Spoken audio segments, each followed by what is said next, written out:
Episode 51। Rishabh की mummy Sejal को अपने घर कुछ दिन रुकने के लिए बुला लेती है। पहले तो आर्यन मना कर देता है, पर सबके समझाने के बाद वह सेजल को वहां पर भेज देता है। दिन भर सब ऑफिस में रहते थे और शाम को ऋषभ के घर पहुंच जाते थे। ऋषभ ने ऑफिस आना बंद कर दिया था क्योंकि रीति रिवाज शुरू हो चुके थे। 3 दिन के बाद ऋषभ की शादी थी। आर्यन ने सेजल के लिए कुछ अच्छी ड्रेसेस मंगवाई हुई थी। सेजल को अकेले बिल्कुल भी नहीं छोड़ा जाता था। कभी अंश, विवेक, विक्रम या आर्यन, इन चारों में से कोई ना कोई उसके साथ जरूर रहता था। आज मेहंदी का फंक्शन था। सेजल आज पहली बार बहुत अच्छे से तैयार हुई थी। मेहंदी कलर का प्लाजो सूट, हाथों में चूड़ियां, लाल रंग की लिपस्टिक लगाई हुई, आंखों में काजल और बालों का जुड़ा बनाया हुआ था। सेजल बहुत ज्यादा सुंदर लग रही थी। गोरे रंग पर मेहंदी कलर उसके ऊपर बहुत खिल रहा था। आर्यन ने जब देखा तो बस उसे देखता ही रह गए। सेजल अभी मेहंदी लगवा रही थी। आर्यन उसके पास जाकर बैठते हुए धीरे से, क्या बात है, आज तो गजब ढा रही हो। सेजल शर्मा कर नजरें नीची कर लेती है। आर्यन, हाय हाय, आपकी झुकी नजरें। सेजल तिरछी नजर से आर्यन को देखती हुई, हो, आप ऐसे ही सबके साथ फ्लर्ट करते हैं। आर्यन मुंह बनाते हुए, तुम्हें तो कद्र ही नहीं है मेरी। अभी ये लाइनें किसी और लड़की को बोली होती तो मुझ पर तो फिदा ही हो जाती। सेजल आर्यन को देखते हुए, अभी आंटी को बताकर आती हूँ कि आप किसी को लाइन मारने जा रहे हैं। आर्यन, अरे बच्चा कहीं नहीं जा रहा, तुम्हारे सिवा कौन झेलेगा मुझे, ये आंटी से पिटवाने की धमकी मत दिया करो या। सेजल मुस्कुरा देती है। आर्यन, क्या हुआ? सेजल मुस्कुराते हुए, आप जब मुझे बच्चा बोलते हो ना तो अच्छा लगता है। आर्यन मुस्कुरा देता है, वैसे सच कहूँ बहुत अच्छी लग रही हो, ऐसे ही क्यों नहीं तैयार होती रो। सेजल मुंह बनाते हुए, जीन्स टॉप वगैरह तो आप ही दिलाते हो ना।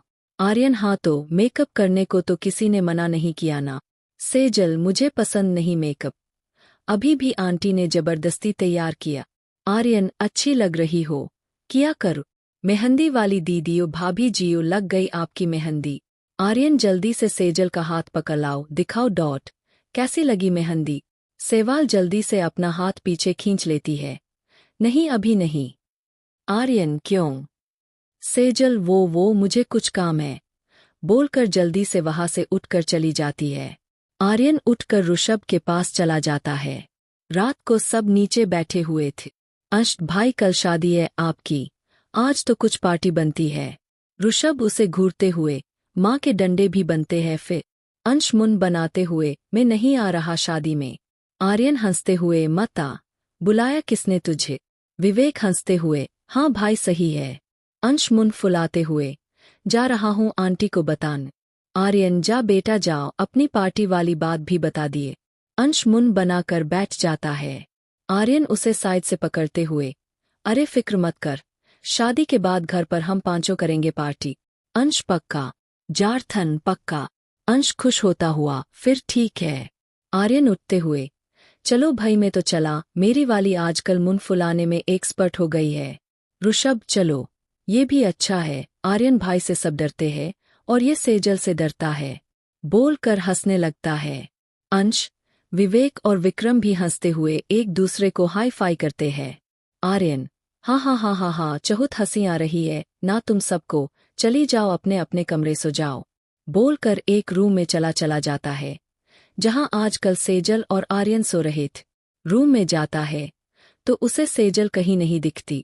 वह बाहर आकर देखता है तो सेजल ऋषभ की मम्मी के साथ बैठी हुई थी। आर्यन, सेजल से सोना नहीं है क्या?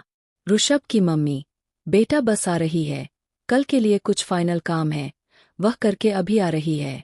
एक बार सारा सामान चेक कर रहे हैं कि कुछ रह तो नहीं गए। आर्यन, ठीक है आंटी, कोई नहीं, मैं सोने जा रहा हूँ सेजल, बोलकर चला जाता है। सेजल थोड़ी देर बाद रूम में आती है तो देखती है कि आर्यन सो चुका था। सेजल भी बाथरूम से अपने कपड़े चेंज कर आकर वहां आर्यन के बगल में लेट जाती है। आर्यन, जो अभी तक सोने का नाटक कर रहा था, तुरंत आंखें खोल सेजल का हाथ पकड़ते हुए, तुम्हें क्या लगा ऐसे ही छोड़ दूंगा? सेजल घबराकर, क्या? आर्यन सेजल को देख मुस्कुराते हुए, मेहंदी दिखा। सेजल अपना हाथ पीछे करते हुए, अच्छी नहीं लगी, रहने दीजिए। आर्यन, ना मुझे तो गंदी ही देखनी है, मुझे देखना है मेरी बीवी के हाथों में मेहंदी कैसी रचती है। कहते हैं अगर मेहंदी का रंग गाढ़ा आए तो उसका पति उसे बहुत प्यार करता है। तो मैं देखना चाहता हूँ कि मैं तुम्हें कितना प्यार करता हूँ। सेजल, मुझे नहीं देखना, मुझे सब पता है। आर्यन, देखो, जबरदस्ती मत करवा। सेजल, कहा ना अच्छी नहीं है, आप सो जा। आर्यन सेजल का हाथ खींचने लगता है। इस हाथ के खींचातानी में आर्यन सेजल के ऊपर लेटकर सेजल का हाथ पकड़ अपने आगे करने की कोशिश करता है और इस हाथापाई में नोटिस ही नहीं करता कि वह बिल्कुल सेजल के ऊपर लेटा हुआ है। सेजल की सांस अटक जाती है। आर्यन को थोड़ी देर होश नहीं रहता। आर्यन अपने होश बोने लगता है। आर्यन और सेजल की सांसें आपस में टकरा रही थी। आर्यन सेजल के गालों पर किस कर देता है। सेजल मुट्ठी भींच लेती है। आर्यन गालों पर किस करने के बाद उसके होठों के ऊपर अपने होठ रख किस करने लगता है। सेजल के हाथ आर्यन की पीठ पर चले जाते हैं। आर्यन के हाथ भी अपनी मनमानी कर रहे थे। आर्यन का फोन बजने से दोनों की तंद्रा टूटती है। आर्यन जल्दी से सेजल के ऊपर से अलग होकर अपनी सांसें संभालता है। सेजल भी नजरें झुकाए अपने कपड़े ठीक करती है। आर्यन देखता है तो विवेक का फोन था। आर्यन फोन उठाकर साइड में आकर फोन पिक कर, हम विवेक भाई, विजय के खिलाफ कुछ सबूत मिले हैं। आर्यन, ठीक है, संभाल कर रख, वक्त आने पर इस्तेमाल करेंगे। विवेक, ठीक है भाई। अगले एपिसोड के लिए हमारे चैनल को सब्सक्राइब करें। धन्यवाद।